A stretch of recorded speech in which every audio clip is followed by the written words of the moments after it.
নারীর সম্মান হইতেছে অমূল্য সম্পদ। ভাইজান আপনি আমার হাত ধরছেন কেন? আর সেই নারীর অসম্মান করার চাইতে ঘোর অপরাধ আর কি হইতে পারে ম্যাডাম? ছাড়েন। আরে আস্তে কো, কেউ শুনবে। আসতে বলবো মানে? আপনার উদ্দেশ্য তো আমার ভালো মনে হইতেছে না। খালাম্মা আমার মনে দেখে যান। এই, কি হচ্ছে? ডাকছিস কেন? খালাম্মা উনি আমার লগে বেয়াদবি করছে, ওনার চরিত্র ভালো না। কি বললি তুই? তোর এত বড় সাহস আমার চরিত্র নিয়ে কথা বলিস? এই চুপ কর। মিনা তুই বল কি হয়েছে? খালাম্মা উনি জোর করে আমার হাত ধরছে। আম্মা, আমি তো ওর কাজে সাহায্য করতে চাইছিলাম। মিছা কথা খালাম্মা, উনি খারাপ উদ্দেশ্যে আমার কাছে আইছে। আর একটা বাজে কথা বলবি না, একটা চটকানা মারব। শান্ত, তুমি তোমার রুমে যাও। জি আম্মা। দুনিয়ায় এত মেয়ে থাকতে সে তোর মতো একটা কাজের মেয়ের হাত ধরবে কেন রে? খারাপ পুরুষ মানুষ ভেদাভেদ খুঁজে না, এরা মাইয়া মানুষ দেখলে এগো নিয়ত খারাপ হয়ে যায়। চুপ কর। তুই জানিস তুই কার নামে অপবাদ দিচ্ছিস? সে আমাদের চৌধুরী বাড়ির ভবিষ্যৎ উত্তরসূরি। কে কইছে উনি চৌধুরী বাড়ির বংশধর? উনি চৌধুরী বাড়ির কেউ না। সে না হলে কি তুই? আর একবার মুখে মুখে তর্ক করলে একদম ধাক্কা দিয়ে বের করে দিবি। ধাক্কা দেওয়া লাগবো না, আমি নিজেই চলে যাইতাছি। শোন শোন, সামান্য একটা ব্যাপারে এত বড় করিস না মা। তুই থেকে যা। আপনার কাছে এটা সামান্য ব্যাপার মনে হইতে পারে, কিন্তু আমার কাছে অনেক কিছু। আমি গরিব হইতে পারি কিন্তু আমার ইজ্জতের দাম আছে।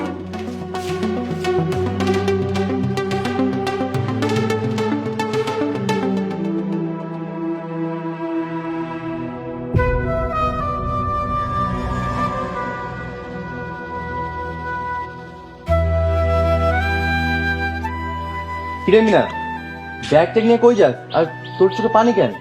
ভাইজান আমি এই বাড়ি ছেড়ে চলে যাইতাছি। চইলা যাইতেছি? কেন যাবি? খালাম্মার যে বুয়া পোলা, হ্যাঁ আমার লগে বেয়াদবি করছে। আমি কাজ করতেছিলাম, হ্যাঁ এসে আমার হাত ধরছে। নাউজুবিল্লাহ, পুরুষ মানুষের এত অধপতন, আল্লাহ হেদায়েত দিক। আসসালামু আলাইকুম ম্যাডাম। ওয়ালাইকুম আসসালাম।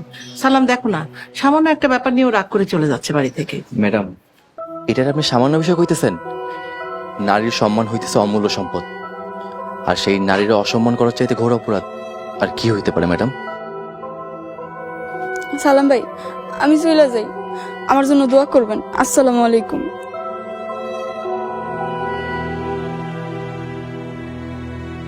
ম্যাডাম, অন্যায়কারী যেই হোক তার প্রশ্রয় দিয়েন না, প্রশ্রয় দিলে জুলুম বাড়ে।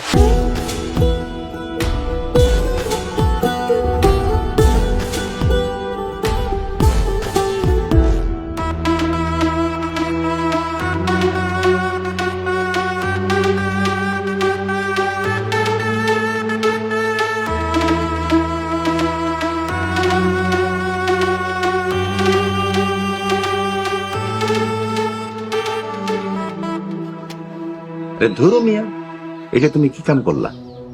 তোমার ঘরে একটা বউ থাকার পরও আমি চৌধুরী পরিবারের সুন্দরী মায়ের লাগে তোমার বিয়ের ব্যবস্থা করলি, তারপরও তুমি ওই যে কামের মাইয়ের লাগে ফুষ্টে নিষ্টে করতাস। তোমার তুমি চরিত্রই ঠিক নাই। চরিত্র ঠিক থাকলে কি আর আপনার মতো খারাপ মানুষের কথায় ভুয়া পরিচয়ে চৌধুরী বাড়িতে ঢুকি? তা হইব কেমনে? তারপরও তুমি একটু সবর করতে পারলা না? আর কত সবুর করুন? বিয়ের কথা কইয়া কইয়া 1 মাস পার হয়ে গেল, বিয়ে তো আর হইতেছে না। হইব কেমনে? এর মধ্যে তো তোমার বউ এসে সবকিছুর মধ্যে বাগড়া বাদাই দিল।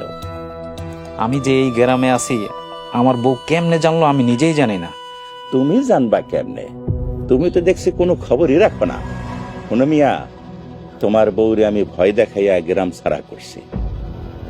দেখো ভালায় ভালায় বিয়েটা হয়ে যাক, তারপরে একদিন ঠান্ডা মাথায় সব কিছু কাইরা নেয়ার ব্যবস্থা।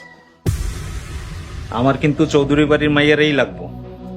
তাই হইব, কিন্তু তুমি একটু সবর করবা না? ওই মাইয়া চৌধুরী বাড়ির মাইয়া না, আমার মাইয়া। আমার মাইয়ারে বিয়া করবা ভালো কথা, আমারে সম্পত্তির ভাগ বুঝাই দিতে হইব। ওই মিয়া, তুমি আবার কই কই থাকো? যখন দরকার হয় তখন তোমার খুঁজেই পাওয়া যায় না। হাতে কিছু টাকা আইছিল, শহরে গেছিলাম জুয়া খেলতে।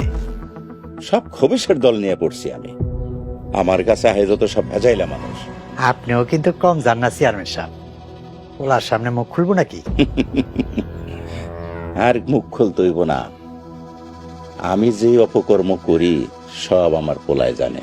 শুনো মিয়া, আমি আমার পোলারে শিখাই রাখতেছি, যাতে আমার মরার পরে আমার পোলায় এইগুলা দেখা সে আর ঠিক রাখতে পারে। দেখছো মিয়া, কেমন খবিজ বাপের ঘরে জন্মাইছো। আরে মিয়া, খবিজ বাপের ঘরে জন্মাইতেও কপাল লাগে, বুঝছেন? কপাল লাগে। আর আপনি যদি একজন খবিজ বাপের ঘরে জন্মাইতেন, তাইলে টাকার অভাবে নিজের মাইয়ার একটা খারাপ পোলার সাথে বিয়ে দেওয়ার ষড়যন্ত্র করতেন না। হয়েছে, সবাই থামো। নিজেরা ঝামেলা করে লাভ নাই। এখন যার যার কামে যাও, সময় মতো আবার ঠিকই দেখা হইব।